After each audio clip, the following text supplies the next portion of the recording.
जी mains के जनवरी session में maths में वेक्टर टॉपिक से देखो एक क्वेश्चन आया था जिसे मैंने अपलोड कर दिया है। क्वेश्चन में तुम्हें दो वेक्टर ए बी और ए सी वेक्टर दे रखे हैं। पी एक पॉइंट है जिसकी ए बी और ए सी से डिस्टेंस सेम है।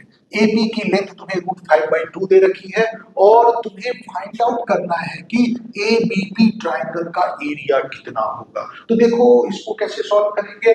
तो ए बी पी ट्राइंगल के एरिया के लिए ध्यान से देखो, क्योंकि ए बी वेक्टर तो मुझे दे रखा है, इसका मतलब है इस ट्राइंगल की एक साइड मुझे पता है। अब अगर मुझे पीडी जो इस ट्राइंगल में एल्टीट्यूड बन रहा है, अगर मैं उसकी लेंथ निकाल लूं तो मुझे ट्राइंगल का एरिया आ जाएगा हाफ बेस इनटू हाइट से। अब ये जो पीडी है वो कैसे निकलेगा, क्वेश्चन यहाँ पे है। तो इसके लिए देखो हम क्या करते हैं कि हमें क्योंकि ए बी दे रखा है, तो अगर मैं ये वाला एंगल किसी तरह से निकाल लूं, तो क्योंकि इस ट्राइंगल में मुझे ये हाइपोटेन्यूस पता है, तो ये जो परपेंडिकुलर है इजीली आ जाएगा। लेकिन ये एंगल कैसे निकलेगा, तो उसके लिए क्या ट्रिक यूज करते हैं, क्योंकि A B vector A C vector दे रखा है, तो मैं ए बी और ए सी के बीच एंगल निकाल सकता हूं और ये वाला एंगल इसका हाफ होगा। क्यों होगा हाफ, क्योंकि अगर तुम इस दो ट्राइंगल को ध्यान से देखो तो ये दोनों ट्राइंगल कॉन्ग्रुएंट है। ये साइड इक्वल है, ये 90 है, ये 90 है और ये वाला कॉमन साइड है, तो इस वजह से ये एंगल इस पूरे एंगल का हाफ होगा। तो सबसे पहले हम ए बी और ए सी के बीच एंगल निकालते हैं, कैसे, डॉट प्रोडक्ट से। तो A B vector dot A C vector को हम ए बी का मैग्नीट्यूड इंटू ए सी का मैग्नीट्यूड इंटू कॉस थीटा लिख सकते हैं।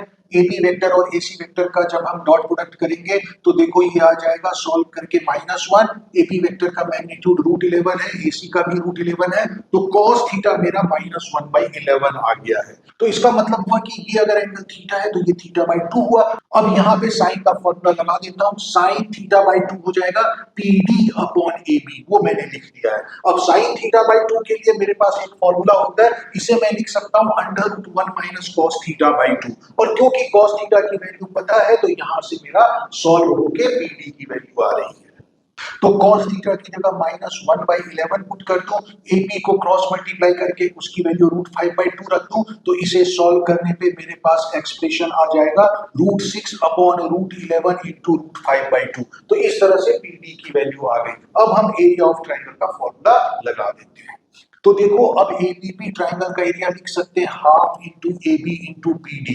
ए बी का मैग्नीट्यूड यहाँ पे √11 निकाला है तो उसकी जगह मैंने √11 लिख दिया, पीडी की वैल्यू यहाँ से मैंने लिख दिया है। अब इसे सॉल्व कर लेते हैं। तो सॉल्व करने पे इसका आंसर √30/4 आ जाता है।